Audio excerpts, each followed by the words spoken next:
Hello and welcome to Diminishing Returns. We've got a cracker of an episode for you today as we delve headfirst into everybody's favourite franchise, the Alien movies. This one has something for everyone with 4 very different films in both style and content and lots of contextual psychology to discuss. And if you do like it, then please help us spread our podcast by sharing and recommending to your friends and loved ones. Don't forget you can find us at facebook.com/Diminishing Returns podcast. This episode contains spoilers for Alien, Aliens, Alien Cubed, and Alien Resurrection. Enjoy!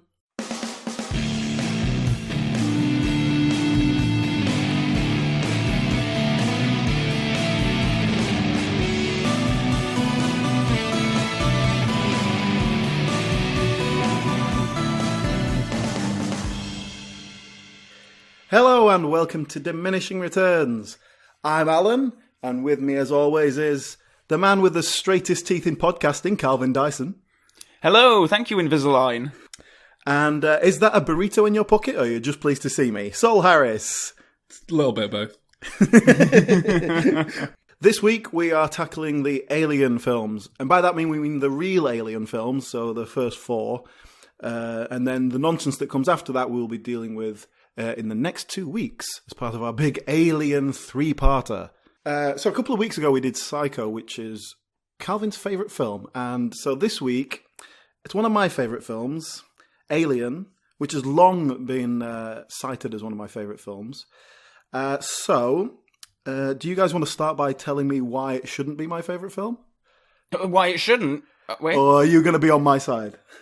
Well, interesting enough, Alien is in my top 5 films, easily. Good. It's way up there for me, so you're not going to have any arguments from me. Sol, hang on. Are you going to take the position of dissenting opinion, or are you a little Alien? I guess I'll fanboy have as well? to. I mean, Aliens. let me look where it is for me.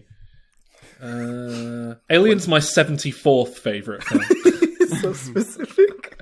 I'm looking at my list. I know, but why the list is so specific? You can't. The trouble is, different films are not that easy to compare. We try and cram them into a kind of. I think it's very system. easy to compare, Alan. It's easy. It's not quite as good as Raiders of the Lost Ark, but it's a little bit better than Let the Right One In.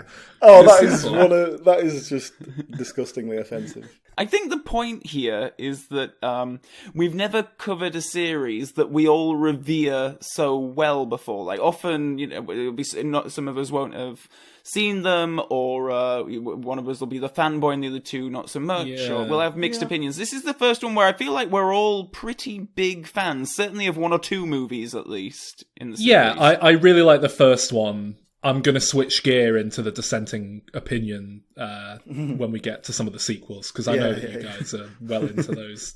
Well, I think the Alien franchise is very well suited to what we do because it's covered a huge amount of different things. It has so much variation in the different pieces of the franchise and lots of things to talk about, especially in terms of the directors and what they've done and all that sort of thing. So in preparation for this, I've watched the films all again. I've seen them all many times before.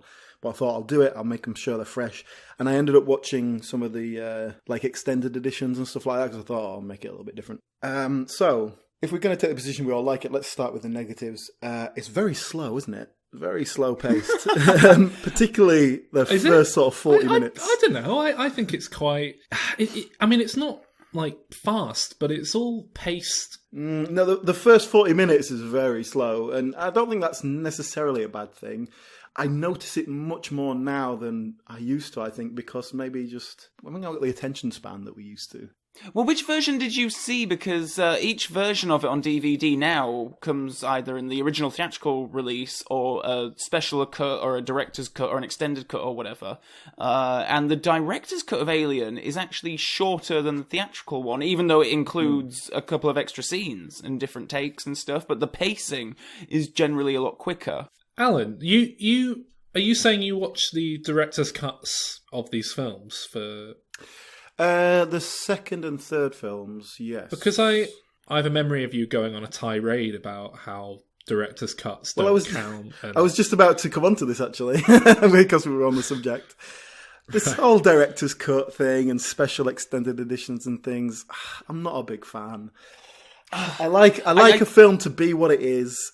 You watch it, it's the same as when you watched it in 1937 or when you watched it in 1979 or whatever. It's like, I like it to be a encapsulated piece. In principle, I agree with you, but two of my favourites, Little Shop of Horrors and Army of Darkness, were like the ending was just completely changed by test screenings, so you have to watch the director's cut to get the true proper ending. I'm kind of okay with it so long as the original is still there and available. Like, if they do a George Lucas and never release the originals, then I'm pissed off with it. But with this, it's like, in every home media release for the past, 15 years or whatever, they've included both versions. They're both on the disc, which is nice. I find it more as an interesting side note rather than something that we should accept as a kind of a new version of the film.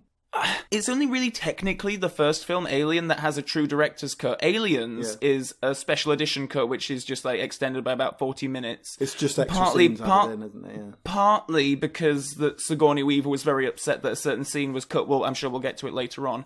The Alien release, the Alien 3 release, David Fincher has walked away from. He wants nothing more to do with the film. So that was a cobbled together version based on a work print, like a rough cut that was available before it was trimmed down for the theatrical director's cut. And for Alien Resurrection, the director is on the DVD saying, well, they came to me I only released the film 6 years ago, and that is my director's cut, but, there's some extra stuff in here that you might find interesting. It's just an alternate version, but my true director's cut is the theatrical version.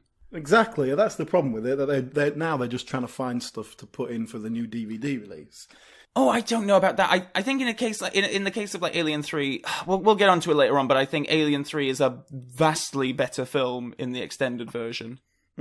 Yeah, that is that's an interesting case because that is definitely something that was taken away from the director.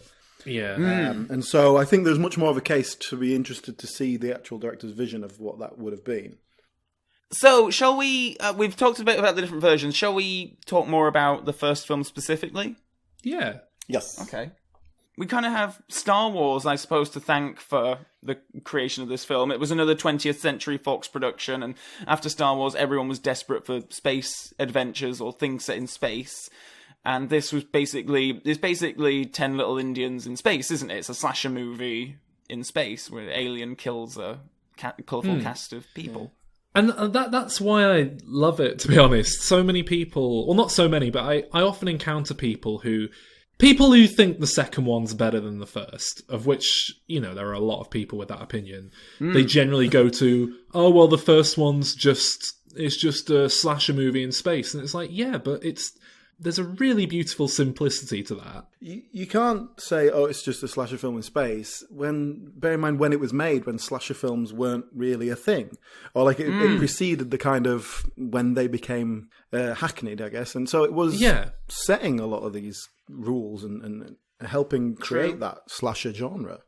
And it's got far more substance than the average slasher movie has. Yeah. There's some legitimate science fiction going on in Alien. With some legitimate social commentary that comes with it. Well, we need to break this down into little stages, I think. So, can we just talk about Ridley Scott first of all? Yes. This was his second feature film. He had a long history of adverts and things like that. He was an experienced director. He made The Duelists, which turned out to be a sort of bigger hit than anyone expected, but wasn't a huge hit or anything. And so, off the back of that, got this job. What was the expectation of Alien? Was it just going to be a little thing, a little sci-fi film that got thrown out? Or my understanding was that the Fox gave Ridley Scott far more lenience and freedom to kind of do what he wanted than they normally would have with this sort of thing, because it was just that. Part of what I like about Alien, I think, is that it doesn't have that Hollywood sheen. It feels very rough and dirty. It feels much different to what you'd get. Like I say, it's kind of slow paced. There's very improvised dialogue, which comes across very real, what I like about it. And it definitely feels more British. I think it's got real kind of right back to British working class kind of subjects and the kind of the kitchen sink dramas. I think it's got a lot of that feel to it. And and the fact that the little sort of, it's not exactly subplot, but the kind of the background of the characters is that they're kind of just moaning about their pay and the fact that this is a sci-fi film, but it's not Star Trek, it's not even Star Wars. It's this dirty little ship drifting around in space, and it's it feels more like a factory. It's very industrial, and this industrial future. Okay, well, I've slightly strayed off what I was talking about in the original place, which was Ridley Scott. Now, basically, it just occurred to me after rewatching this. I've always thought, yeah, Ridley Scott, great director, I love Alien. But I tried to think what else he'd done, and I could name like 3 other Ridley Scott films, I think. So I just wanted to see, like, go on then, name me some Ridley Scott films, throw some out at me. Prometheus. Yes. Hannibal? American Gangster. Thelma and Louise? Blade Runner? Yeah. Did he do Matchstick Men? Or am I thinking, or was that Tony Scott? No, that is Ridley Scott, that one, isn't it? Nicolas Cage. Gladiator. Black Hawk Down. Legend. That's a dreadful film. I hate Legend. I've never seen it. Oh, it's so shit. I mean, Hannibal's pretty terrible as well. I mean, a lot of his films are shit, but just very... I do think they're well directed for the most part. This is my point I'm getting to. Is Ridley Scott a good director? Because there's lots of his films that are a bit shit. And I'm trying to put my finger on like what he has brought to Alien, for example. I think so. I think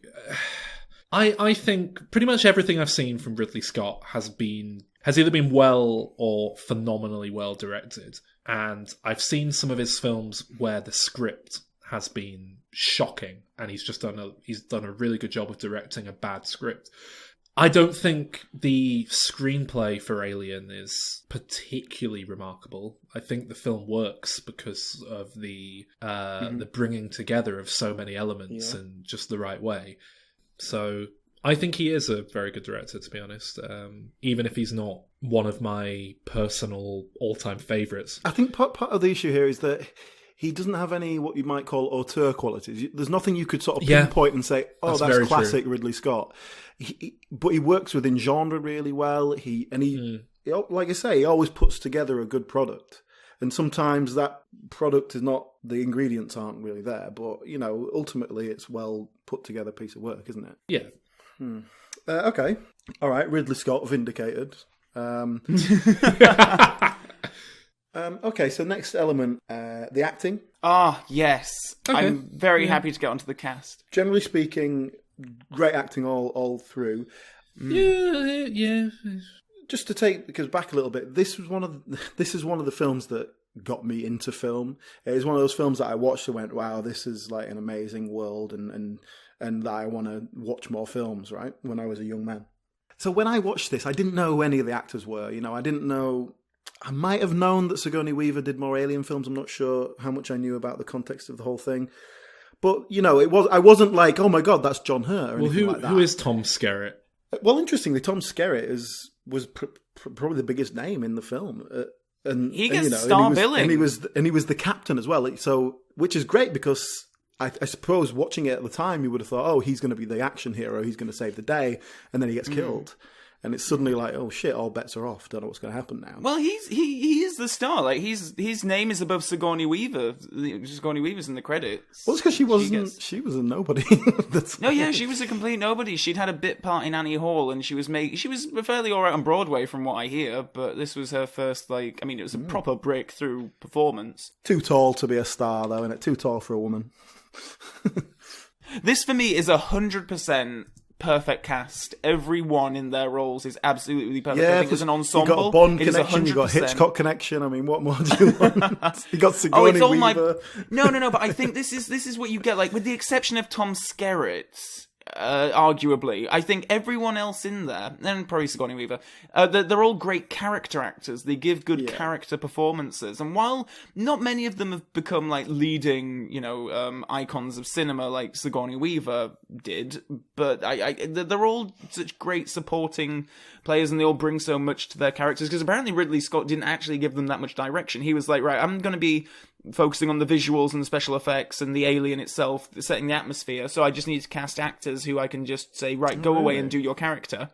And it does feel like those actors are working with the characters rather than just people saying lines and just performing. And that's what I like about it. I always respond to good acting, and particularly like a good kind of, especially natural acting and natural dialogue, which obviously this comes across really strongly in Alien. Yeah. I feel like we've overlooked the finest performance in the film, though. The cat, Jones. Oh, Jonesy. Jones. Yes. I mean, film's got a cat in it. What more do I want? Exactly. So how big a deal is it that the lead character of the film turns out to be a woman? In my mind, it's never hit me as a big thing, but it's because I've been brought up in a world in which Ellen Ripley is an established character. And yeah, but in reality, there aren't many female action heroes. And in 1979, there weren't any. So yeah, it must have been a big deal. I don't know. But even having said that, in the first film, she's not really an action hero. And that's kind of part of why it works. We'll come on to the second film later, but in that first film, none of them are. They're just some workers who are getting terrorized by something, and she does just about enough to. Well, she's running away from it, and then she kind of has to kill it in the end. And just while we talk about the acting, the famous chestburster scene where Kane is on the coffee table or on the dining table, possibly my favourite scene in the history of cinema. I think. Oh, really? It just encapsulate everything about Alien. The natural acting, the kind of this sudden terror, the fear of the unknown, and you got the alien as well. It's great. And there's a lot of fluids like going in people's faces. I know I'm a big fan of that. Yeah. You know, it's great because they filmed that scene. It's kind of, I mean, the actors. It's kind of natural because they didn't know exactly what was going to happen. They knew that something was going to come out of John Hurt, but exactly what was going to happen, they didn't quite know. And they're all so into the scene. And it's great because on the DVD, you can watch, like, they had about 3 or 4 cameras rolling at once on everyone's different reactions. And there's a point where just a jet of blood, like, sprays right into Veronica Cartwright's face. And she goes, like, flying back over the chair behind her. And everyone else just keeps on acting. And you just see her cowboy boots up in the air, like, picks herself up and carries on. It is a really great scene and iconic, and not terribly ruined by the fact that the alien itself is just obviously a little plastic puppet. And when it goes running away, it looks kind of shitty, but I think it gets away with it because up to that point, it is so horrific. Yeah. Well, on that note, should we talk about the alien? Yes. Yeah, I think part of why it gets away with it, jumping off what you were saying there, is just that the design is so fantastic. Like you're almost willing to forgive the ropey depiction of the alien just because the idea of what you're being shown is so phenomenally great. It blows the bloody graboids out of the water. And you're right, and it is a huge part of what sells the franchise, I think, this very cool alien, because it's not. All right, it is a man in a suit, but it's not like a human with strange ears or anything like that you see in Star Trek. Yeah. And it's not a ridiculous kind of puppet head like you get in Star Wars. Yeah. It really feels like an embodiment. It's very animalistic. It's kind of, they do a good job very much in the earlier films as well of keeping it in the shadows. You just see little glimpses of it. It's very much a marriage of function and form as well. Because obviously they brought in H.R. Giger to design the thing and create the look of it. And I mean, that elevates the film to whole new levels. It's such a wonderful, iconic design, so visually striking. There's obviously all the sexual implications going on there as well. He sent the original designs and they went, we like it. We are going to have to take some of the cocks off it. But otherwise it's good. But like I say, it goes beyond that. Whoever it was who designed the way it works, and like I say, the fact that it has acid blood, I assume this has come from the writer. But that as well, you know, the fact that it's such a cleverly designed monster, that it does have this natural defense mechanism of acid blood, so you can't cut it open. You've got to be careful when you fight it. It just adds this whole new layer of threat, and that becomes all the more apparent in the sequels. There's a lot of points in some of the later films where you know, someone can't really stab the thing without getting acid all over themselves, and you know, like I say, the mouth within the mouth, or the fact that it has this larval stage and it gestates inside the human womb, and then there's this whole analogy for childbirth, and it's such a perfect creature in terms of design. And it is a big part of what's helped the Alien franchise become what it has, I think, because it's such a scary thing. It's so well designed and so well realized as well.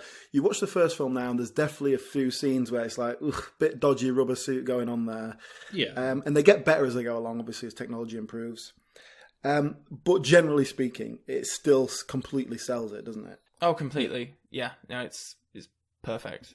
Part of one of the things I like about it as well is that as opposed to the sequels, in Alien, you've got no sense of motivation for this creature. And that's why it's not the same as the slasher film, because it's not a murderer with something in mind for whatever motive it may be. It's just an animal. It's scared. It's running around. It sees something. It attacks it. And you get that impression, and that makes it much scarier, much more of a threat, because it can't be reasoned with. Poor little alien. It didn't want any of this, did it? Well, let's have a quick mention of Ian Holm as who turns out to be an android. And again, yeah, great twist, because you don't see it coming, but then you do. It does kind of make sense because he's the company man, like the ultimate company man. And then when he kind of goes a bit doolally, it's just sort of sensible enough to be believable.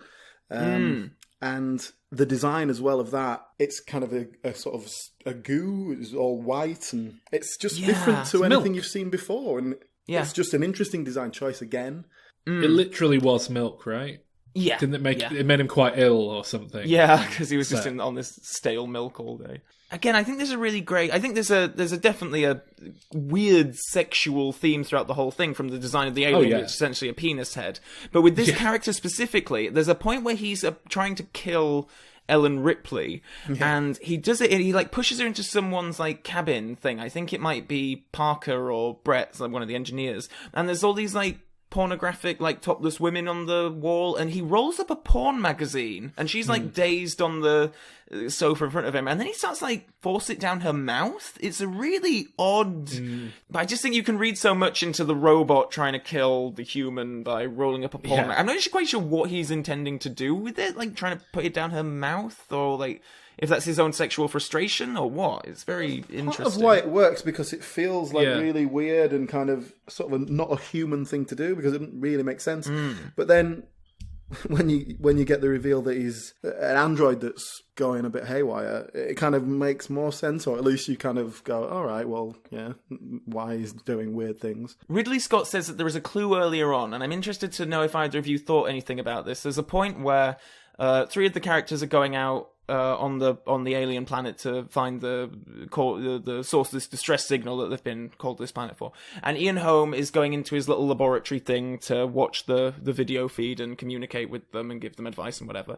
And there's a bit where he just like jogs on the spot very quickly, and that Ridley Scott said is supposed to be a clue that something is off, and that's him as a robot, like loosening up his gear, loosening up his joints a little bit, and just keeping things moving. That's one of those moments I really like, because it just makes it feel real. It makes it feel human, actually. It makes, rather than being actors in a performance, it makes it feel like, oh, do you know what? Someone who's just sort of like, he's getting pumped ready for the mission, and he's like, okay. Yeah. He's a slightly weird guy who's just sort of like, okay, rah. It's something my mother would do. She does run. She runs on the spot when she's cold, so it's just like that's kind of how I took it. I didn't take it as I don't know if anyone on a first watching of this film would think, aha, yes, robot there. Well, that's it. For me, it made him seem more human, because it's not a logical thing to do in like a robot exactly world. Totally. If anything, I would read it now as a robot thinking, "Oh, I wish I was human," or something like that. So maybe Ridley Scott isn't that great a director after all. Okay, so for the sake of getting through this episode in less than 3 hours, shall we move on to Aliens? Yeah, and I think on the subject of Ash, if I can use this as a bridge, I think this is a good topic, because Ash's purpose there is the whole reason why they went to answer this distress signal on the alien planet, which brought the alien on the ship, is because the company, and I don't think that they're referred to by name in Alien, but the company is Weyland-Yutani, who own the mining ship or whatever it is that the characters are on, and they have an interest, a fascination with getting this alien and dissecting it, understanding it, creating their own versions of it. It's not quite clear what they want from it. Which is not a bad decision, really. I mean, it makes perfect sense. Any company that's delving into areas of the unknown will bring back things to test or to look at. The fact that their crew are expendable in order to get it is where the evil corporation bit comes into. Quite. But they're really just in the background in the first film. It's more about the characters. But in the second film, the company is very much the big, evil, villainous entity. And in a very 80s way as well. It's kind of represented by a yuppie. It's one of the big disputes, really, I suppose, amongst film fans. Which one's better, Alien or Aliens? Well, can I address this? Because I used to, like I say, I'm a big fan of Alien. And I used to use this as a way of judging people. And if anyone who liked Aliens better, I would just assume that they were a mindless idiot. However, I've since been won over by James Cameron, and it was basically due to bear with me. It was due to Avatar.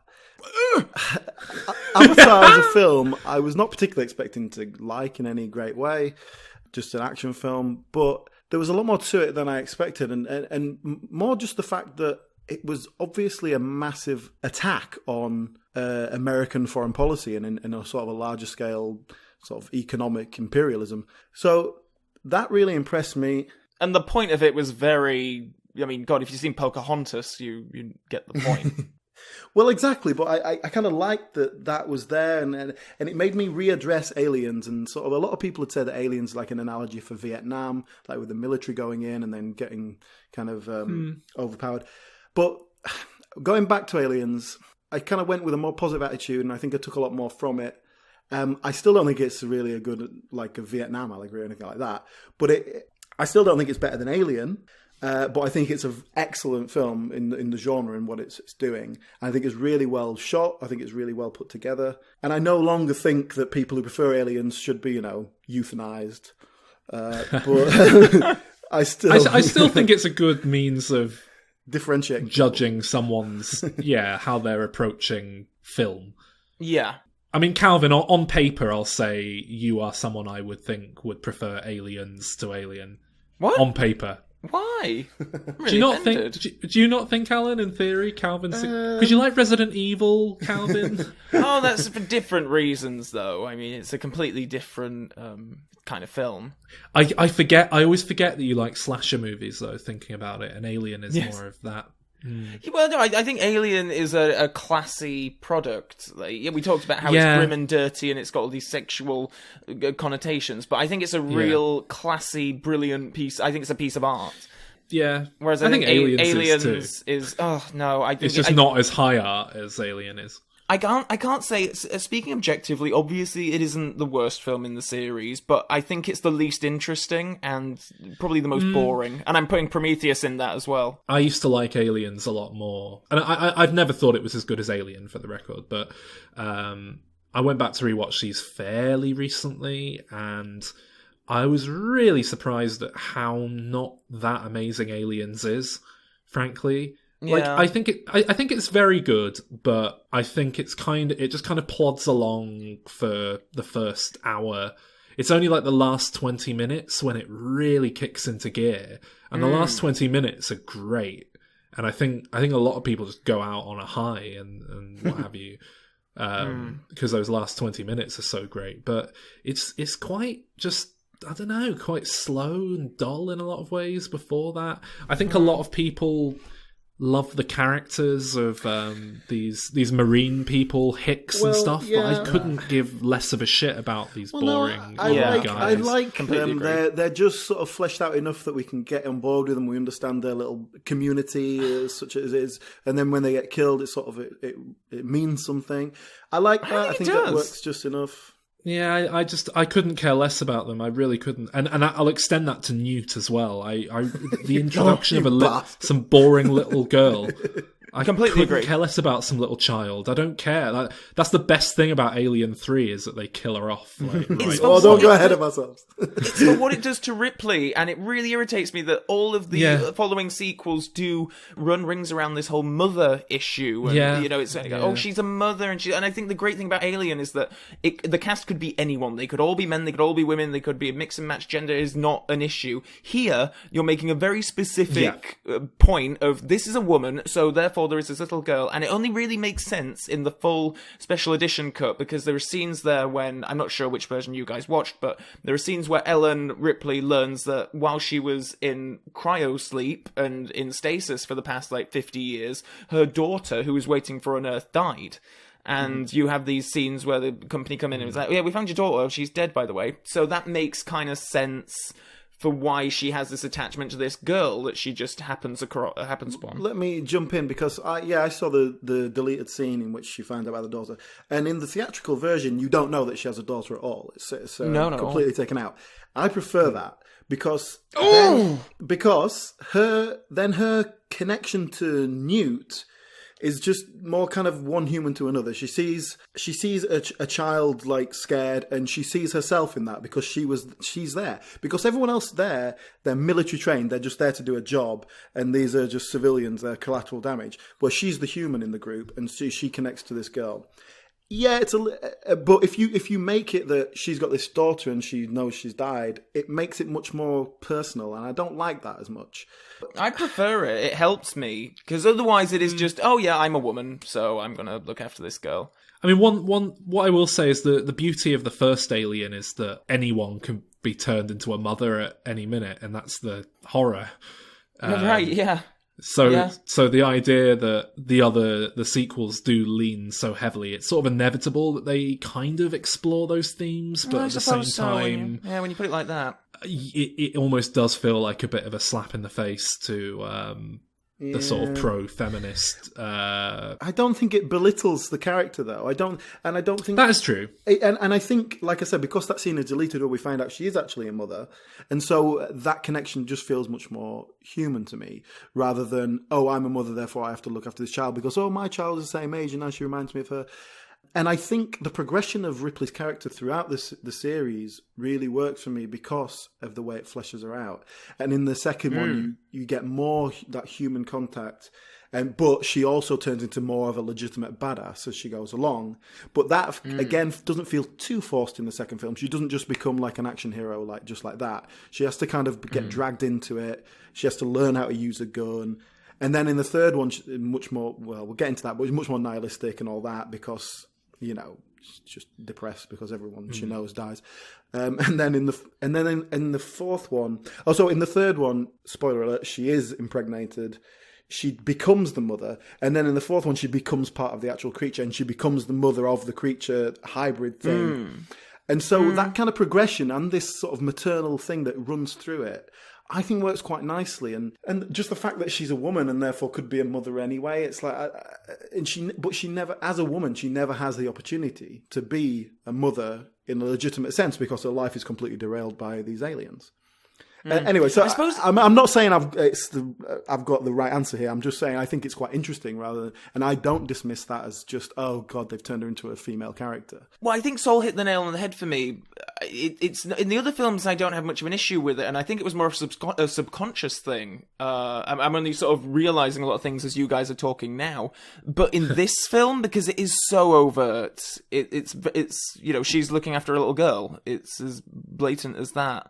Well, I think just on the flip side of the mother thing, the fact that she does become also like this gun-toting action hero plays off against that. So there's this. She's also doing this very traditionally masculine thing of being the hero and the big guy who wins the day and kills everyone. So does that not balance it out somehow, some way? Perhaps, yeah. It's worth mentioning as well that the big boss at the end of the film is also a mother. It's the alien queen, and that's a very, very conscious decision on their part, to pair the two women against each other, as it were. True. I'm not entirely sure what they're trying to say with that, but before we move on, I just want to say in fact, my favourite thing about Aliens, the film, is that it's a new genre. And this is something that the franchise does with each film, really. But Alien was very much a horror movie. And Aliens is very consciously not really. It's more of an action movie. And I think that was a really good decision on the part of James Cameron, because it really does make Aliens distinct from the first film. It could have so easily just been a tired rehash of the first film. No offense to Michael Biehn, though, but it was only probably on the third time watching this film I could actually pay attention to who the different Marines were, and that this one mattered and he makes it to the end, because I'm much more into Lance Henriksen as Bishop and Sigourney. Yeah, one of my questions, one of my notes I put was, whatever happened to Michael Biehn? Because I think he's all right in this film. He's a nice little performance. Like, what happened to him? Where did he go? Like, I know he's in Terminator and this. That's all I know of, I think. Yeah. Is he dead? No, he's alive. No, he was in The Abyss. He's been in stuff. He's in Planet Terror. He's in stuff. But... Well, speaking of the Marines, I do need to ask one question, and it's a question that may seem in bad taste due to recent events, but the question is, who told Bill Paxton that he was an actor? Oh. Because, or at least who told him that he could be like the cool extreme guy, which he seems to love doing. I'm not going to defend any of these Marines. I think they're all just very bland archetypes, and he's the everyone loves that character because he's got all the quotable lines of "Game over, man, game over," and all that. And he does have a bit of an arc. He does start out as rough and tough, and then as soon as the aliens come out, he's I'm terrified and whiny, and then he goes out in a blaze of glory at the end. But I hate that scene where he goes out in a blaze of glory at the end when he's like firing off in all directions, and he's like, "Oh yeah, you want some? Yeah, here, yeah." And it's like I hate it so much. I mean, I just hate his character all the way through, and Bill Paxton he's just not. It's not the right part for him. It's completely miscast. I don't think he's got what it takes to pull that character off. Because I think you could have that character, same lines and everything, with a different actor, and it would work so much better. And I know Bill Paxton's he just mates with James Cameron. What's the I was deal about to there? say, I think pretty chummy. You're gonna go spit on his grave next? Is that what you? It's interesting because I don't know if you guys know, but you can't legally libel the dead. Oh, that's good. So actually, I heard that Bill Paxton used to like just stamping on mice. No, Sol, you're missing the point. Off. We want to get sued. That's the whole point. We want the publicity. There's no point slagging off people. But this is great because we'll upset his estate. They'll complain about us on Huffington Post or something, and we'll be legally in the clear. I think you're right, Calvin. I think the Marines are very kind of cardboard cutout. I mean, I don't know how half of them are, but the ones that you do kind of get more of a character for, like Vasquez, who's like the kick-ass female one. I think it works in the context of the film. They do what they need to do. But what about the yuppie guy who turns out to be like mega evil? Oh, Paul Reiser. Paul Reiser, yeah, he did a lot of yuppies back then. Yeah, well, he's the evil corporate man, isn't he? He's the one who persuades Ripley to go along on the. This is my trouble with it. It's a little bit too black and white evil guy, isn't it? It's just like he's literally trying to murder everyone to make money, and that's very much. Okay, that's very 80s, I guess, in that sense. But at least with Ash in the first film, he's like he's following orders as a robot. He doesn't understand that, if his orders say these people are expendable, he's going to do it. Yeah, I think his plan was flawed in that he seems to be the only one in on it. And if you're going to try and trap people in rooms with aliens, deadly, vicious aliens and stuff like that, he just isn't really... His plan isn't very good. I'm not quite sure... what he thought was going to happen. Like, running away from everyone else in a building infested with 7-foot tall things that can kill you with ease is probably not a great idea. But this is I feel like every James Cameron film has some evil corporation. What about then, I think in terms of acting, the last person we need to address is Lance Henriksen as Bishop, the android, which I think is a fantastic performance. Yeah. He gives a very kind of slightly not quite human vibe to it, and doesn't do much, but I think it works. I agree. I think it's a really smart thing to have another alien on board another robot on board. He prefers the phrase synthetic human. Synthetic human, yes. But who Ripley can put aside some of her prejudices and eventually come to like him at the end. And I think Lance Henriksen plays it so well. He's really he's likable, but kind of creepy at the same time. Yeah. Like, he could go the other way and be a villain or have some ulterior motive, but he doesn't. And I feel really bad for him when he gets ripped up at the end. And but anyway, he is a great addition to the crew, and along with Ripley, he's probably my second favorite character in the thing. Just before we move on from Aliens, I think we need to briefly touch on the fact that Sigourney Weaver was nominated for an Oscar for this film, which is quite an astonishing feat. Not that her performance is bad or undeserving of an Oscar nomination. It is odd, though, isn't it? Because it would be like giving Bruce Willis a nomination for Die Hard or something. It doesn't quite seem like... Oh, I think no. There's a lot. It's a very different performance. I think the reason she got that Oscar nomination is because of the mother stuff with Newt. Well, obviously that's my conjecture, but people looking at that are going, "Wow, it's got action hero and this emotional resonance as well," and that's what made it a nomination-worthy performance. To be fair, she sells the line "Leave her alone, you bitch" really well. That's not the line. What is it? Get away from her, you bitch. But that's a line that, like, and I might sound like I'm joking here, but I'm being sincere. A lot of actors would butcher that because it's quite a clumsy thing to say, and like, there's a lot of films where I've seen people given similar lines that's meant to be the big badass moment at the end, and they say like, "Take that, you bitch," and it just feels so unnatural for them. So how would Bill Paxton say it? Get away, bitch! Get away from her, man! Oh, he was winding me up in that film. Okay, shall we move on to Alien Cubed? Let's, yes. Or Alien 3, as it is more commonly known, I suppose. Yeah. But no, Alien Cubed is the correct title, isn't it? Calvin, you seem to be the person who knows about the backstory, so do you want to sort of give us the behind-the-scenes notes? Oh, well, this one is a fascinating one, because at the ending of Aliens, obviously you have Ripley, Hicks, the little girl Newt, and Bishop the android, and it's quite a happy ending. The four of them have vanquished the alien, are going off into the distance, and for a while that was sort of considered, well, maybe that'll be the last we'll see of Ellen Ripley, and that'll be it. And the next film will be either it'll be just Hicks, or it'll be a different character, or whatever. But it was in development for some time immediately after Aliens. Sigourney Weaver wasn't terribly interested in coming back to do another one. From what I gather, it was really, this was a film that just went through so many different variations in pre-production and development, and the final product is sort of a bizarre hodgepodge of a lot of these things. I'm not quite sure if you could credit any one person with this is their idea. Well, anyway, at some point in the production, the producers, Walter Hill and David Giler, who have been with the series from the beginning, they wrote a version of the script, and everyone that was with her on the ship dies. Yeah, including the little girl. Die on the way to their home planet. I do really like that. Just the complete brutality of the beginning, where it's like, oh, remember that nice little family unit they built? They're dead.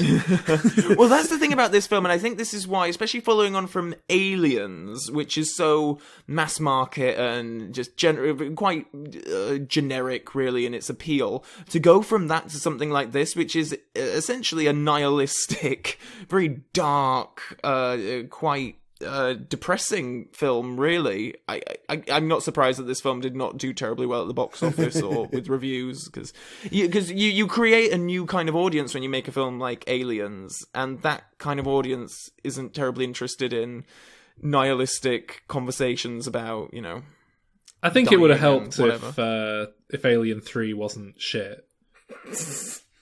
Which version did you watch? Because I've seen them both. I'm gonna really make a case for the assembly cut. I think I know that the two of you are big Alien 3 apologists. I don't know the extent to which. Well, okay, let's set this out right away. Alien 3 has long been a personal favourite of mine, and I now, on an objective point of view, I can understand what's wrong with the film. I can see that. but it just hits so many of my buttons. And again, it's one of those films that I saw when I was younger, and it's got a big nostalgia element to me as well. And so what the things I like about it is like much more very enclosed. There's sort of few characters with a single threat. I like the nihilism of it. I like the depression of it. I think it's just so brutal and hard. I like the fact that all the actors are these like the cream of British TV actors of the early 90s. I like that. Brian Glover. I bet you just... love, but I knew you would love Brian Glover. I knew bit. You would love him. This gruff Yorkshireman. Yeah, I love it. In this prison for some reason in space.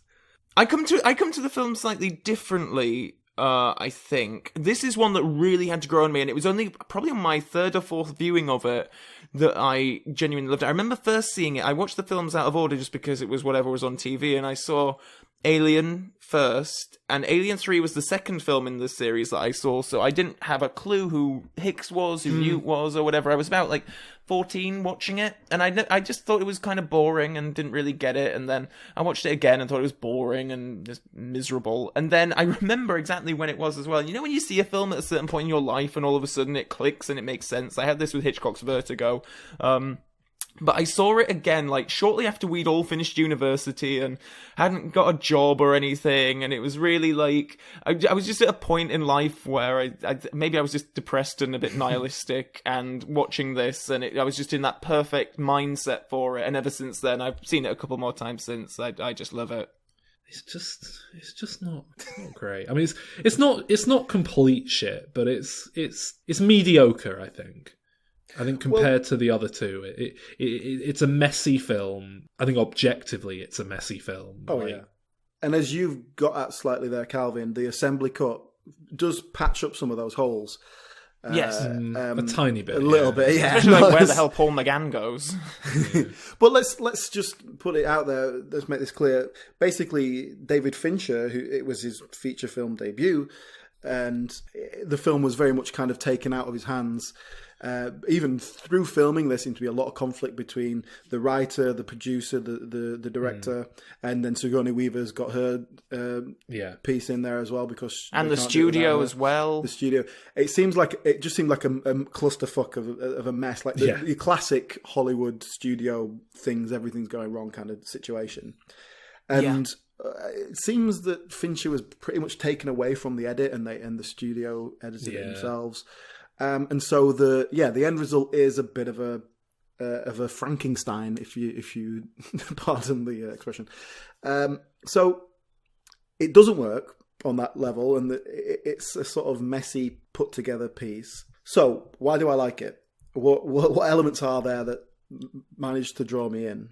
I don't know. I think it's the characters that I like, and the sort of, again, this natural kind of interplay between them.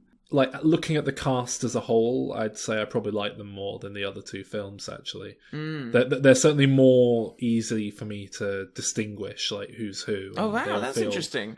Because a big complaint about this film for a lot of people is that they are just a bunch of bald English men who you can't really... No, but there's the stupid one and the glasses one. It would have benefited from much fewer characters. Instead of having 25 monks or prisoners, whatever they're supposed to be, have 7, and then the 2, and then the doctor and the 2. I think it would have been much simpler. We would have still been able to go, okay, that's that guy, and you could still have achieved everything you were doing in the film. So, what else do you love about the film, Alan? What makes it a personal favourite of yours? It's hard. I honestly can't really justify it. I'm not saying it must just. It's interesting that you said, Calvin, how you watched it at a time when you were a teenager and the sort of, adolescence takes its toll on a lot of people, and you start to have a more kind of nihilistic view and you perhaps depressed. I mean, I definitely went through that. Was pretty much defined my teenage years. So, and that is when I would have seen this. So maybe it resonated with me because of that. I hadn't thought of that until you just sort of said it, but definitely that was the state of mind I was in. I honestly don't think I've ever seen a film and reevaluated it and liked it after I disliked it to begin with. I'm really trying to think of an example where that's happened. I watch loads of films and think, oh, this doesn't hold up, but it never seems to go the other way around. Yeah. And I try a lot. There's a lot of things I watched when I was younger and thought, ugh. And I'll go back to it thinking, oh, I was just a kid. I'm sure it's actually really good, and I just didn't get it. And then I'll get 20 minutes in, and I'll be like, nope, I was spot on. 12-year-old me, spot on.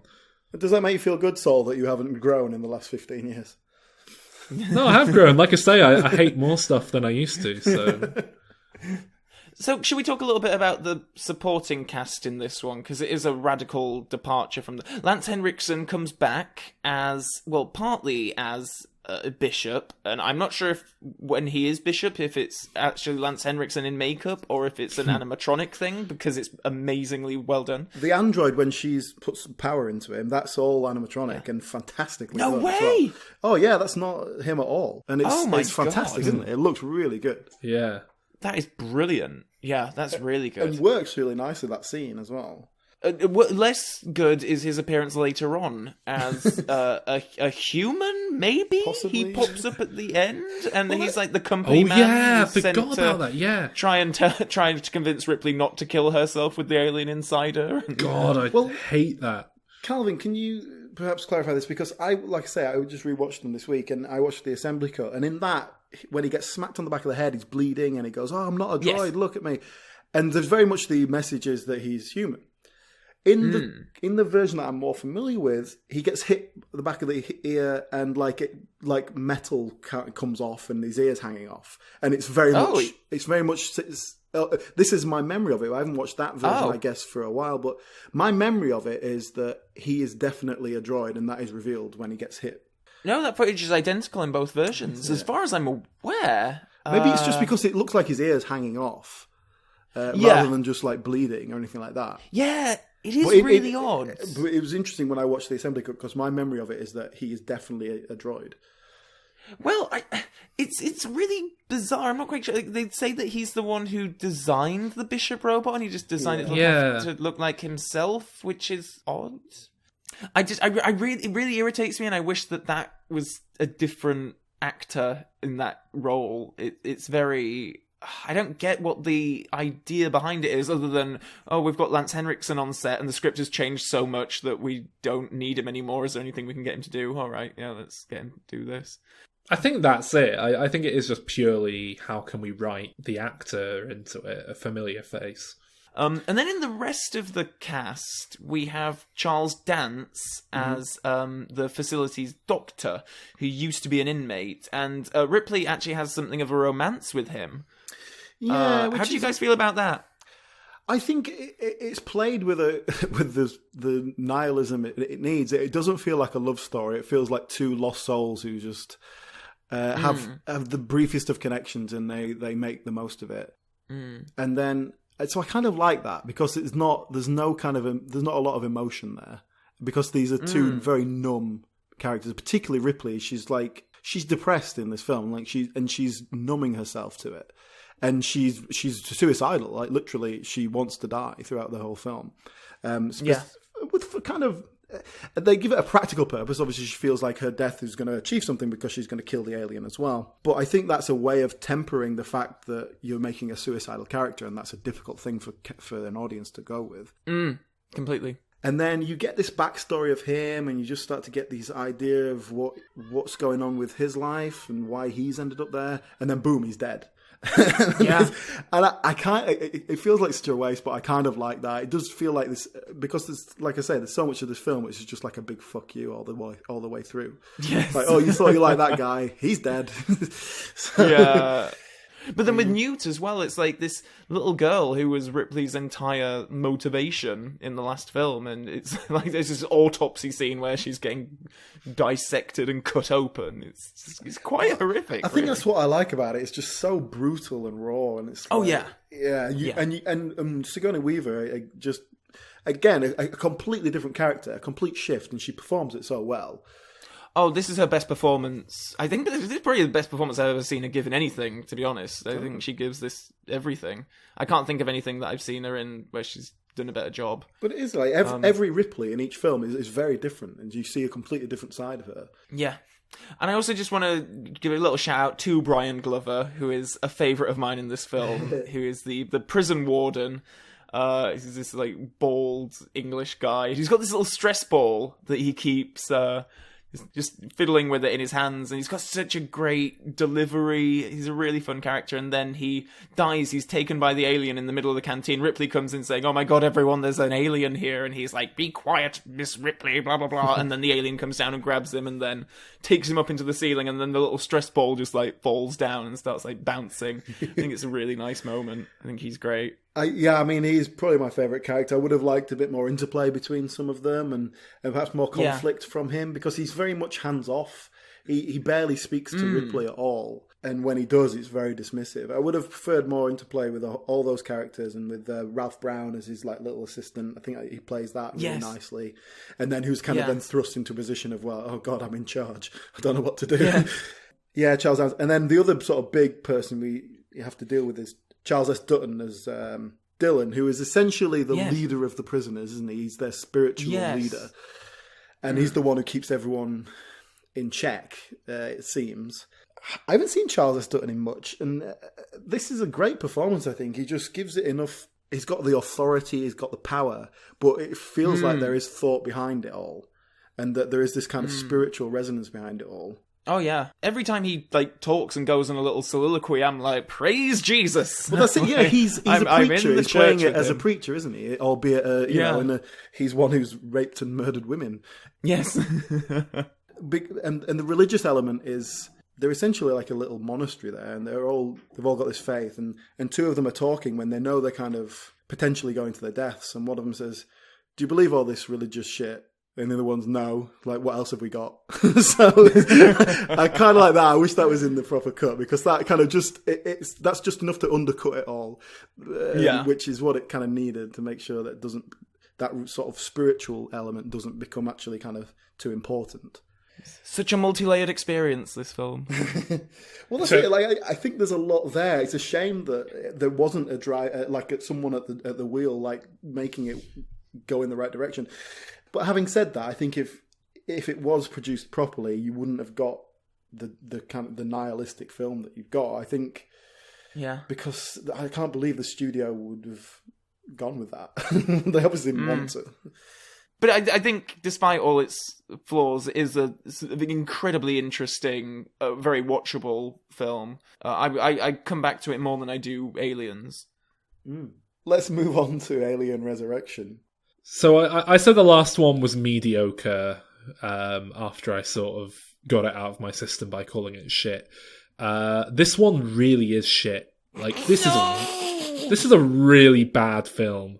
No, I don't stand for that. Go on then, Calvin. Give us your retort. I think it has a wonderful, nasty, dark sense of humour to it. I think the direction is weird, and cinematography-wise, I think it's the most beautiful looking of the entire series. I think every shot is so beautifully composed and lit. I think it's... It looked... Oh, man. Let him finish. Whatever.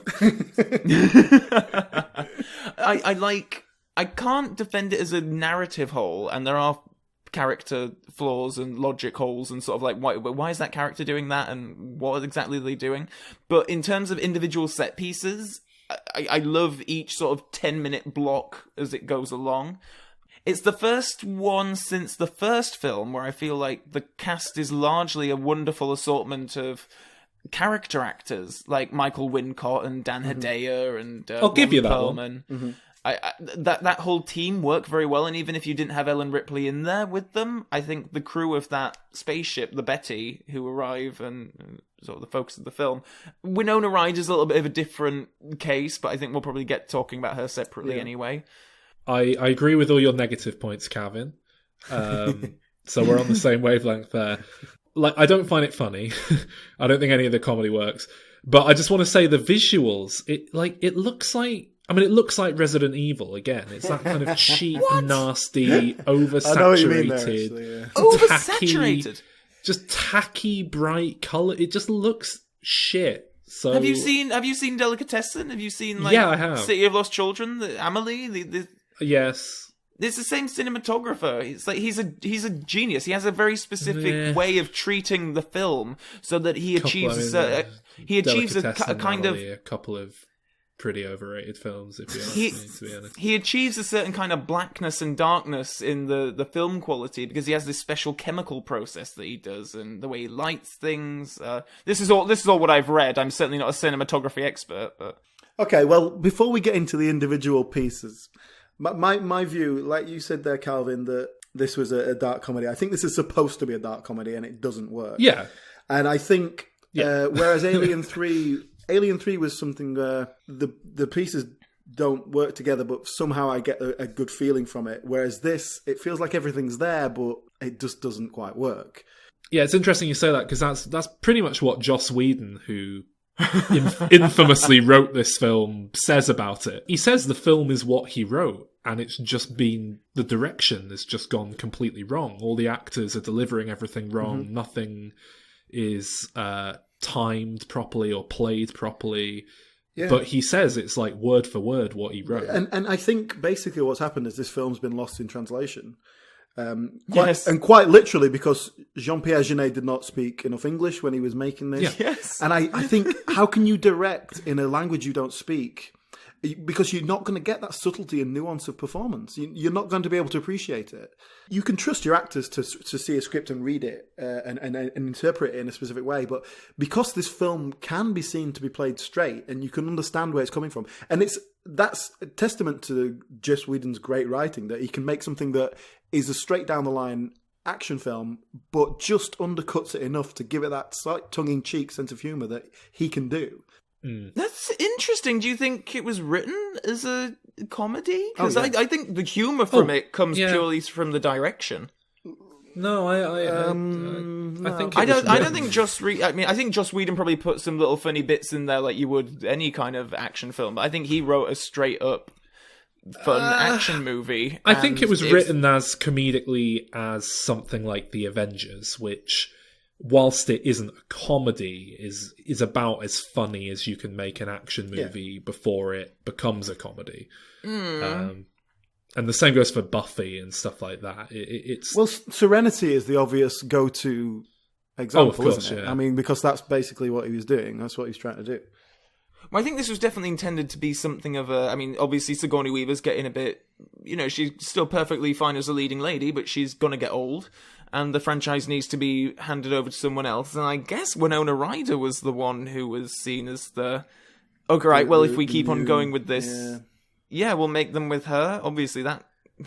I mean, they could still come back to it, but I can't imagine that. Probably the weakest character in the whole film as well. Yeah. Right? Just nothing there, really. Yeah. And like you were saying earlier, Calvin, there's a film full of kind of quirky character actors. Ron Perlman is the only one who seems to be playing this the way it's supposed to be played. Yeah. That's where I come from. And he just completely goes with it. And Brad Dourif as well as the mad I was just about to say, I really don't like in this film is Brad Dourif. Brad Dourif is perfect for that part. Like, there's not many people who could have pulled that off. There's that one, but does he pull it off? Yes, he does. I think Brad Dourif exemplifies more than anything this film not working as a whole. He's just love him. It's too much. It's out of place within the rest of the film. It's just not funny. It's kind of it's more just weirdness with him. There's that scene where he's alone with the alien behind the glass and he's baring his teeth at it, and at one point he's kissing the glass, and it's like, is he taunting it or is he in love with it? Like, what is this? It's a really odd scene. How do you seriously, you're on a set, you're sort of molded into this wall, and you're going, you are a beautiful butterfly. Like, how could you possibly take that seriously? And well, that's Joss Whedon. But I mean, Brad Dourif is one of the few actors who could have put himself in that position and just sort of played it as it was. and yeah, I think that's the one I read that William H. Macy was read for the part. And as he was reading, because he said this in an interview, basically he said it was the last time he auditioned for something. And because, I was famous enough after that he didn't need to. But he said he was reading the part and he just went, do you know what? This isn't going to work. And walked off. And you can understand why. William H. Macy. That is good. I do like that. That's integrity. Some of the characters get lost. Like, there's a woman who's part of the crew, part of the Betty crew. Yes. There's the woman who just... she never does anything. I don't know. And then the captain who kind of dies too early to really do much as well. Gary Dourdan feels like... He doesn't do anything wrong, but it feels like that character's got so much more to give. And then you've got Dominique Pignon as Vries, which I think is quite an interesting character. They've got him in a wheelchair, and that creates all these other problems. But again, that just feels like that never quite pays off. And I don't know if his English perhaps wasn't that great, but like he doesn't have many lines, and so the character doesn't get involved enough. Yeah, it always feels like a lot of missed opportunities, but there was like a lot of the core ingredients were there to be used. You did miss out Leland Orser, who is a mousy sort of character who is impregnated with an alien. His death scene is one of my favourite bits in the film, where that is a very kind of campy, silly death scene as well. I'm not surprised that you like that. Really, it's so great because he's like been really mousy and timid all this time, and then the alien's coming out of him, and he just charges at the bad guy and holds his head in front of his chest, and then the alien bursts out of his chest and through the guy's head, and then Ron Perlman and the other guy like look at each other like, and yeah, I do love that. Okay, so how about Sigourney Weaver herself then? We haven't really actually talked about her in context of this film. Do you consider this character to be Ellen Ripley or a separate character entirely? There's a more animalistic sense to her, and she definitely plays it like that. She's not supposed to be human as such. But in terms of performance, again, like we said before, Ripley is different in every installment, and Sigourney Weaver brings something to it differently every time, and does it every time, and knocks it out of the park, really. She's fantastic. Yeah, I completely agree. Again, brilliant performance here, and the whole playing with the mother thing, I guess, does really work here because there's this new human-alien hybrid thing that is born of something, and I guess Ripley has sex with aliens or something, and... Yeah, now what was that all about?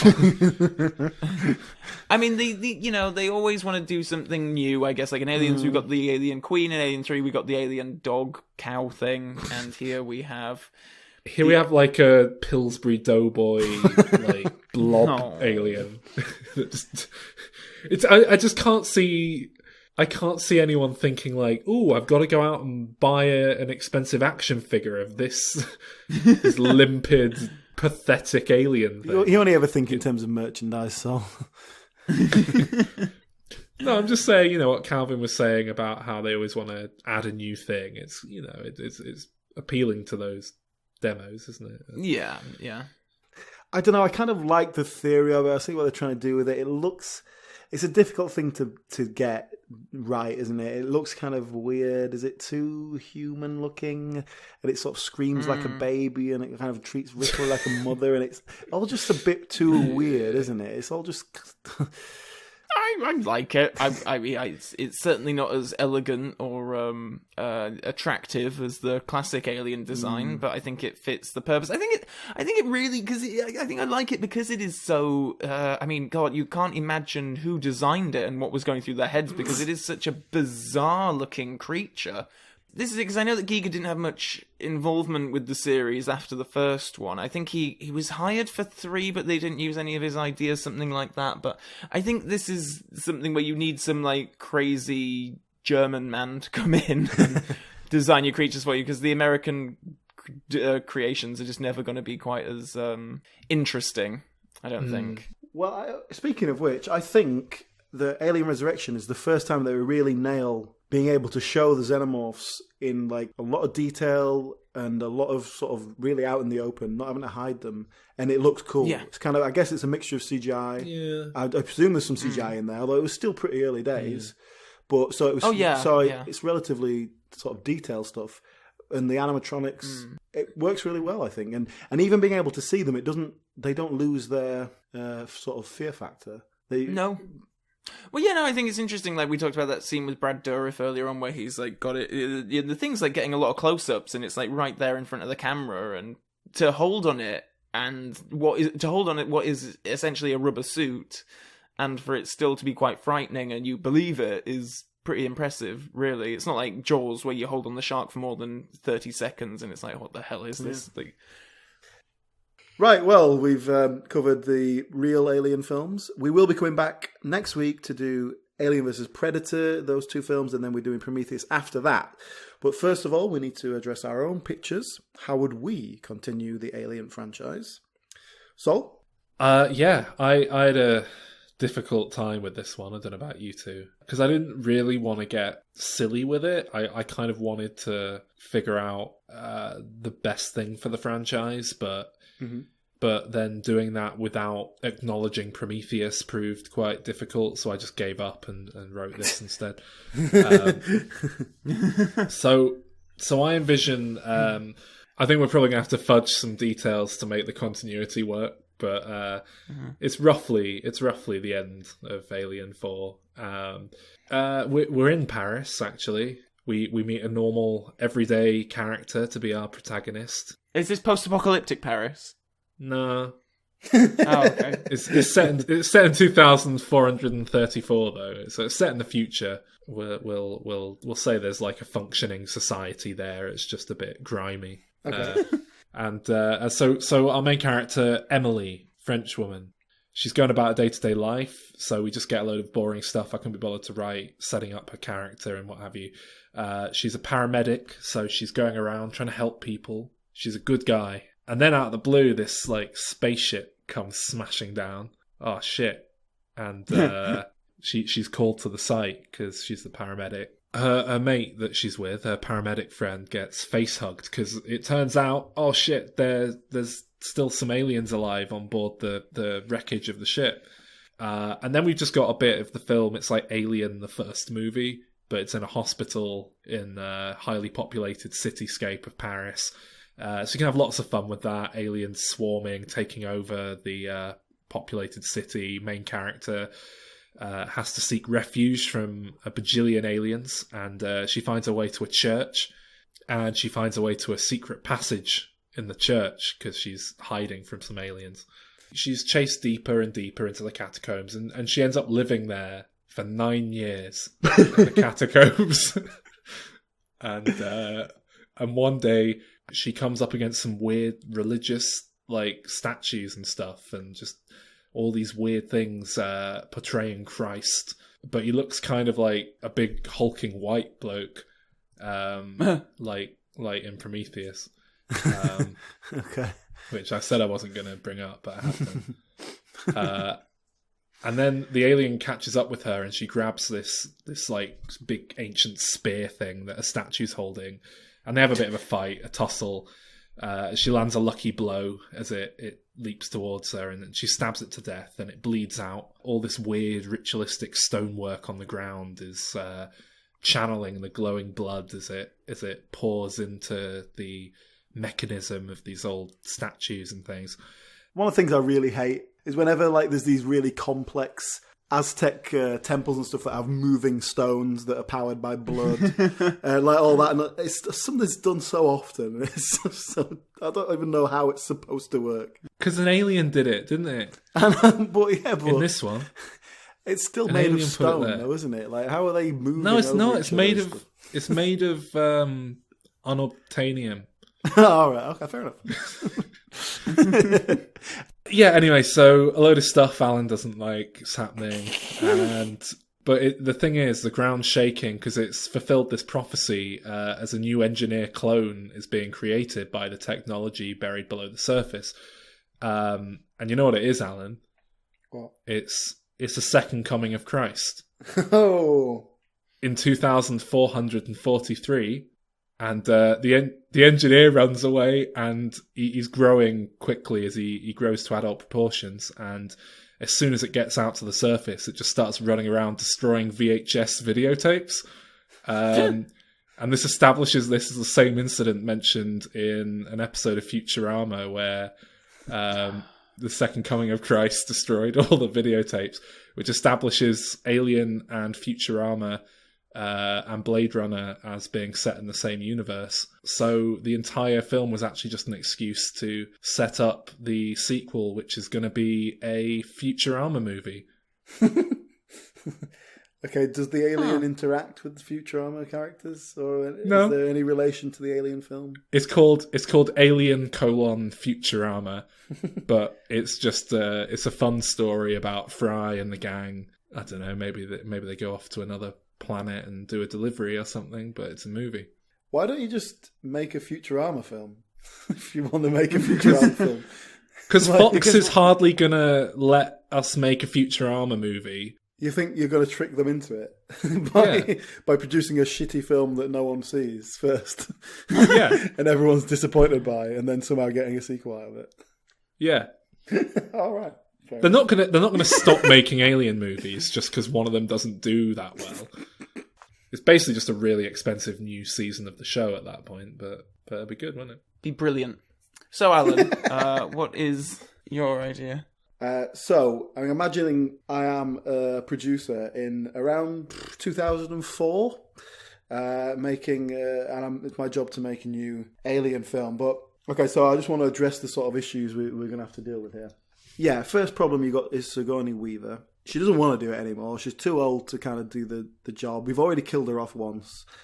It's time to get rid of Ripley and try and reboot this thing. Will this be like a passing of the torch thing where Ripley has two No, scenes because they've in already it, tried. Well, they've already tried to do that and it didn't work. So it probably just do. But maybe if you can work it in somehow, like this is. I'm still early stages pre-production here, so I'm gonna throw it out there to a writer. So that's the next step. Get a script. Plenty of good writers out there, but there's one guy who's very insistent and that he's got what it takes. He won't stop calling the office. He keeps coming up with these new suggestions. He's a guy by the name of Paul W.S. Anderson. Now he's... Oh, dear. He's very keen. He's obviously very familiar with the Alien series and, he knows it inside out. He's got some sort of silly idea he's trying to push about crossing Alien with Predator, and it doesn't really make any sense, but whatever. Now, I look into his previous work, watch Resident Evil, and then immediately have him blocked from the building.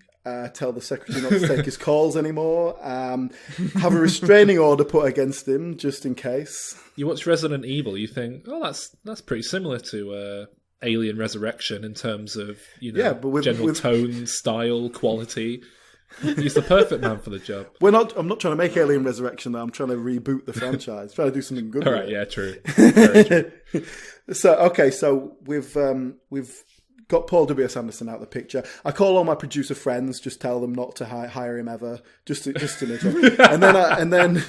and then just to sort of make sure, I spread a rumor that he stomps on mice, just to make sure that he never works in Hollywood again. Well, I heard he actually does stomp on mice. Yeah, I did. Yeah. That's where I got that idea. So I got him out of the way. I commissioned a screenplay by this young up-and-comer by the name of J.J. Abrams. Now, he's a good journeyman writer. He's got a healthy interest in sci-fi. He's just had he hasn't made a feature at this point, has he? 2004. Written stuff, yeah. He's got his name on. Oh yeah. Sorry, I'm thinking as a director. Not directed, no. But that's why I'm hiring him as a writer. I don't know. No, fair enough. He's recently had this hit with a TV show called Alias. He's got something else that's getting a lot of buzz at the moment called Lost. It sounds like a really stupid concept, frankly, but whatever. He's big, so he's the guy I'm going to bring on board to give him my script. Now he delivers a script that is very predictably to the point, harnesses all the things that people love about the Alien franchise, but giving it a sort of fresh, modern feel. Now, using this script, we start shopping around for a director. Now, we see with the directors we've had in the previous Alien franchise, they're always interesting choices, usually kind of quite young, up-and-coming. Janae was a bit more established, but not in Hollywood. But we've talked about that. So who in 2004 was in that kind of area? Basically, I've gone for Spike Jonze. Oh. Who had just done adaptation, and he'd done Being John Malkovich before that. So it's like it's ready to give him a bit more budget and do something a little bit more genre specific. But slight problem, he's not that happy with the script and he wants to bring in his own writer. Right. You know, he only wants to bring on Charlie Kaufman, doesn't he? I was going to say this is going to turn into the greatest alien film ever made. No. So here's my new plot line, okay. We follow a strong independent woman. She works for Weyland-Yutani in the sort of secret science labs. She's doing experiments with the xenomorphs and all sorts of things. And so we need to make it clear straight up that she's conflicted about this, and she's not fully aware of the evil intent behind the corporation. As far as she knows, maybe she's like a zoologist or something like that, and she's just working with these animals, and she's trying to figure out how they work and all that. So she's not necessarily in like the weaponizing industry. Then a group of animal rights activists attack the lab and try to free all the animals. Now, they don't know they've got a load of xenomorphs in there as well. They just think they've got animals, so they're trying to free them. When all this happens, the security goes into full shutdown. Boom, everyone is locked inside. We kind of get a similar situation to Alien Resurrection, where you've got people on different sides who have to work together to get out alive. You know, you've got the scientists, you've got the activists, and maybe security, blah, blah, blah. And along the way, they encounter all these different types of xenomorphs with influences from different animals. So you can have a lot of sort of interesting things with that. Like, can you have a xenomorph that's hosted through a rabbit or something like that? I think that there must be, just based on the face huggers, there must be some sort of lower limit as to how small you can get. But it would be cool to have little xenomorphs that just sort of gibber around. Okay, they eventually come across the super secret part of the laboratory where it transpires that the company has also been conducting tests with humans. Like, nobody knew about this, or not many. And so there is this one human-hosted xenomorph, a super smart killer. And then this is your Kaufman-esque twist, right? They discover the body of the host, the human host, and it turns out to be a clone of our strong, independent female hero. So there's a bit of toing and froing about whether is she a clone as well, or is she the original, and they've just been using her DNA to create a host. Can I make a casting suggestion? Go on. Nicolas Cage as the xenomorph. No, it's the strong female protagonist and her twin clone. Yeah, well, I think it's been done. But the long shot of all this is that our strong independent hero and the alien now have some sort of psychic bond. We can kind of maybe find some pseudoscience or future technology to explain this, but basically there's a telepathic link between them. And through this, she managed to convince the alien to leave them alone and just be free. And so this alien takes all its little animal aliens with it. It's like a little army of animal aliens and just goes off into the distance. And this is kind of a bittersweet ending. There's uncertainty in the future, and you could perhaps use that to set up further sequels. Okay, that's it. That's your thing. But I've come up with some casting suggestions. This is like 2003, 2004. Who have I got as my strong independent female actor? I'm setting up to be the new Sigourney Weaver. Tandy Newton. Tandy Newton's not a bad suggestion. Yeah. Mila Jovovich. Oh, fuck off. No, I've gone for someone I feel is very much in the Sigourney Weaver mold. She didn't quite make it as big as she might have done, but I'm going from 2004 when she was really like an up and comer. Chloe Sevigny. Oh, which one's she again? I know the name. This is how you know it's a good suggestion when you don't know who she is. I know the name. Sevigny. What? I know the name as well. It's oh. Did she fall on hard times? Not particularly, no. Why? Oh. I mean, she never became a sort of big star or anything. But she does. Oh, she was in American Psycho. Yeah, she's the secretary in American Psycho. That's why I know her. She was in American Horror Story. Okay. I mean, I thought you would at least know of her. I didn't think you'd have to Google her. To be honest, I didn't know she was that obscure. I've seen American Horror Story, but I don't remember her. She's in Boys Don't Cry. She's in Kids was the breakout film. But basically, in 2004, she was ready to blow up. Now, in the greatest tradition of Alien films, I want the film shot in England with a mainly British supporting cast. And so, with that in mind, I've got a few casting suggestions. David Tennant. No, and this is 2004. So Yeah, 2004, David Tennant. There you go. That's not... Christopher Eccleston. Christopher Eccleston's a bit more like it. But no, I don't think... He's weird looking, like an alien. He's not playing an alien. Benedict Cumberbatch. It's 2004, so he's not well known. I've discovered him. James McAvoy. I discovered Benedict Cumberbatch. They wouldn't do it. They wouldn't do a shitty sequel with a small part. Okay, so here's some ideas for who could play the animal rights activist. Okay. I'm thinking as kind of the leader, Pam Ferris.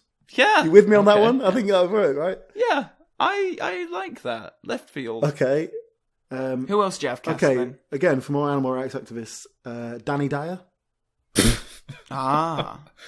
Yep. Now, this is 2004 that. Danny Dyer, remember? Chris Marshall. He could be like the love interest. Oh, you know maybe. what? He would fit right in an alien movie. There you go. That is spot on. I'm surprised he didn't pop up in Alien vs. Predator when I was watching it again. Okay, what about this one, right? This one's a bit more left field, but I think you'll agree it's right. Mel C.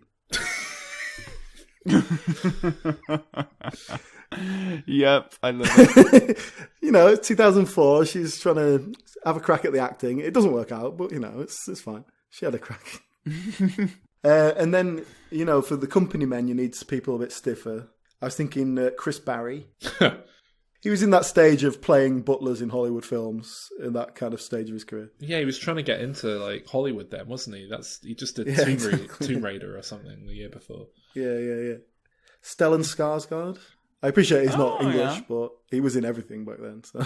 We need some Europeans in there. Yeah, it's like a kind of doctor with a funny accent. That'd be a sort of a scary accent. That's. Oh, what about Werner Herzog? Let's put it in. I mean, yeah, put him in anything and I'll be happy. You know who'd be a good robot of that era? David Thewlis. Is that how you say his name? Yeah. He would be a good robot, actually. He'd be good. See, now that's the level we're talking about. Like, David Thewlis is your poor man's Gary Oldman. That's the level we're working at here. That's exactly what would go. It's so confusing when they're both in the Harry Potter films and they've got scenes together. I genuinely didn't realise they weren't the same. Like, genuinely, without... Like, my introduction... Like, I learnt of Gary Oldman and everyone loved him. And I was like, oh, I really liked him as that Lupin guy. And it's only more recently that I've realised that wasn't who he played. Well, right, okay, now we're on board. Okay, David Thewlis is play some sort of android. And that's it, really. And then get Andy Serkis in to play the aliens, and that's all you need. And yeah, I don't think the film would do very well, though. I don't think Chloe Sevigny's got the acting chops to pull off. It's just... She can do kind of quiet Why drama, did you cast Steve? Because I was trying to cast it as someone in 2004 with the evidence at hand. I do like it when Alan preempts production problems and failures that would come about as a result of his pitches. Well, I'm doing it, you know, in the past. I'm trying to figure out what might have happened in an alternate universe. You're being interviewed for the DVD retrospective documentary now. Yes. About. Well, you know, most critics described her performance as unconvincing. And the effects, you know, the budget wasn't there to really realise what we wanted to do, so... But against all the odds, Mel C got an Academy Award nomination for Best Supporting Actress. No, she does a rap song over the credits and got nominated for Best Song.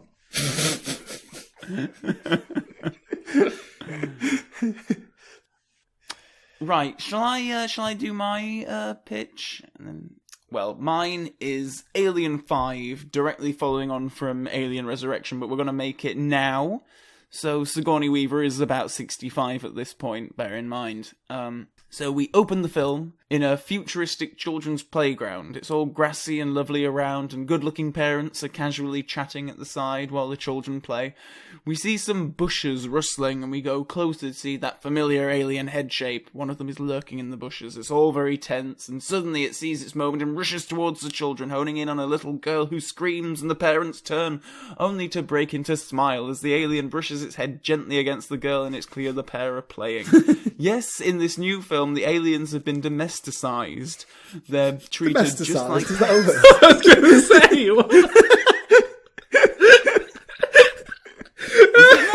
Do you mean domesticated? It didn't... What what does domesticised mean? It didn't autocorrect me. I don't know. Domesticised. I mean, maybe I it is see a the word. logic behind the word. I've never heard it before. It is definitely a word. I want You to. wrote it down. It must be a word. Anyway, in this new film, the aliens have been domesticated. They're treated just like pets. You take them to the vet and have them declawed and defanged. The second set of jaws inside the alien's mouth are removed as standard. But those are just the ones people keep as pets, because there are other aliens around in the wild, and people use, like, sprays to keep them away, like you would, like, mosquitoes or whatever, and everyone has immunization jabs when you're at primary school in order to not appear as prey to the facehuggers, which instead use animals as hosts, meaning that the aliens are generally much smaller now, but take on a variety of features depending on the animals whose traits they take on. Interesting concept. Everyone is living happily in cohesion with the alien creatures. Except Ellen Ripley, who is now living in an apartment in a futuristic city somewhere with Ron Perlman. Now, Ron is trying... We're bringing it back from Alien Resurrection. I noticed they're going to be like the old racist couple who hate aliens. And everyone else is like, no, we live in harmony now. Oh, I shouldn't be drinking from our taps.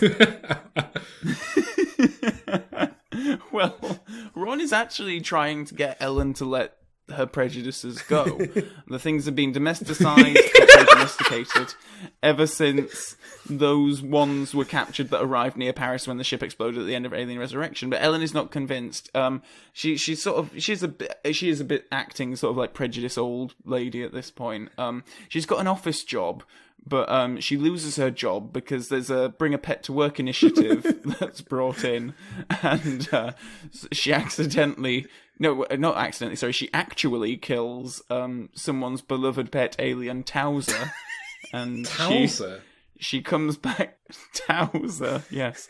Would it be better if, like, maybe if one of the aliens, like, took her job, and then, like, that some of them move into the street, and, like, the house prices go down, and she just starts to resent them. She creates a political party to get them removed. What if the alien gets her kid pregnant? We just want Guess Who's Coming to Dinner with Ellen. Oh, that's totally what I should have done with Ellen. There's a face hugger like on her kid at the table. Anyway, so she loses her job, and she comes back home to discover that Ron Perlman has defied her and actually has taken in a stray alien as a pet. This is when Ripley snaps. And what is that film where that man goes crazy? Falling Down? Falling Down, yeah. It's all falling down from you. How did you get that from that? No, it's falling down. So she snaps and she starts like killing every alien. Does she go into the local alien run corner shop? And she's offended by the alien music that they have playing in there. It's like she thinks they should be listening to good American music, and she's sick of the ones down the corridor that cook their smelly alien food. And she's like, oh dear, you can smell it in the corridors, and she hates it. See, Calvin, when we say it, it's like an ironic humour. When you say it, there's a vindictiveness behind it. It's just your voice. It just sounds racist. Oh.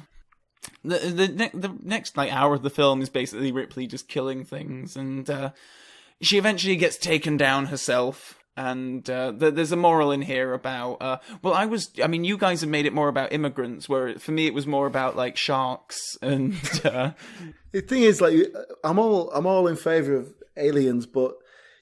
There's got to be some limit. There's only so many aliens we can have as pets before it just becomes infeasible. I mean, I don't think that's wrong to say that. It's just a practicality thing. So yeah, the metaphor that I was going for was that great white sharks, like we all vilify them, but actually they're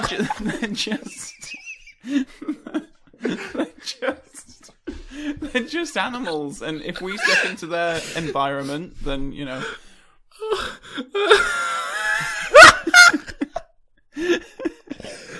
You said great white shark. I thought you were gonna make some comment about like shark fin soup or like hunting of endangered species or something, but instead You go down there, everyone hates sharks. But they're people too. And I don't know if I do hate sharks. Oh, you do. Well, it's just an animal, isn't it? Oh yeah, that's the point. That's the moral. I mean, the thing is, though, if we didn't have all those aliens, then all the money we would save we could put into the health service or back into education. But we're supporting those xenomorphs without... They're not paying tax, are they? Are they? They're working? I think they're a strain on the public health system, which is already failing. It's amazing the difference, because you are saying the same thing. Oh, God. So I kind of feel like with that I started somewhere kind of interesting and then just sort of went off on a bit of a bizarre tangent. Hate speech. It's weird. I just think because we're always I suppose like if this was any other animal, it would be think of the animal. It's just doing what's natural, and it's we've never actually had anything like that in the Alien series. They are just the evil. The xenomorphs are a powerful, dignified beast. Do you want to see them on a leash? Do you want to see them domesticized and tamed by humanity? Will this not reduce their power and their mystique? When you go to SeaWorld and you see like a giant beast of a fish, like a shark or whatever, and everyone hates sharks, but really they're... but then you see them just like performing little tricks and jumping up for fish. It's just embarrassing. Should we call it quits?